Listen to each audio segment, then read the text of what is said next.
ஒரு குட்டி கதை. சங்கீதம் 128:3.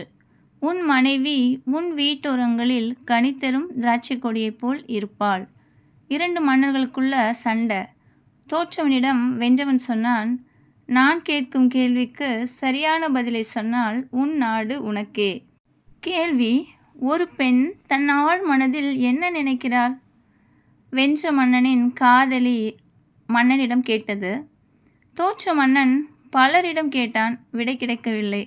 கடைசியாக சிலர் சொன்னதால் ஒரு சூனியக்கார கிழவியிடம் சென்று கேட்டான். அவள் சொன்னாள், விடை சொல்கிறேன், அவனுக்கு திருமணமாகும், உனக்கு நாடு கிடைக்கும், எனக்கு என்ன கிடைக்கும்? மன்னன் சொன்னான், என்ன கேட்டாலும் தருகிறேன்.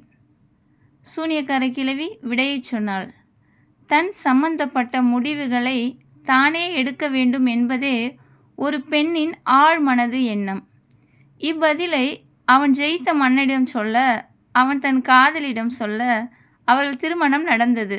இவனுக்கும் நாடு கிடைத்தது. அவன் சூனியக்கார கிழவியிடம் வந்தான். வேண்டியதை கேள் என்றான். அவள் கேட்டாள், நீ என்னை திருமணம் செய்து கொள்ள வேண்டும். கொடுத்த வாக்கை மன்னன் காப்பாற்றினான். உடனே கிழவி ஒரு அழகிய தேவதையாக மாறி காட்சியளித்தாள். அவள் சொன்னாள், நாம் வீட்டில் தனியாக இருக்கும்போது நான் கிழவியாக இருந்தால், உன்னுடன் வெளியே வரும்போது தேவதையாக இருப்பேன். நான் வெளியே உன்னுடன் வரும்போது கிழவியாக இருந்தால், வீட்டில் உன்னுடன் அழகிய தேவதையாக இருப்பேன். இதில் எது உன் விருப்பம்?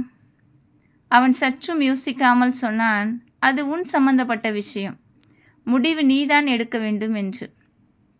அவள் சொன்னாள், முடிவை என்னிடம் விட்டுவிட்டதால் நான் எப்போதும் அழகிய தேவதையாக இருக்க தீர்மானித்து விட்டேன். புத்தியுள்ள ஸ்திரீ தன் வீட்டை கட்டுகிறாள்.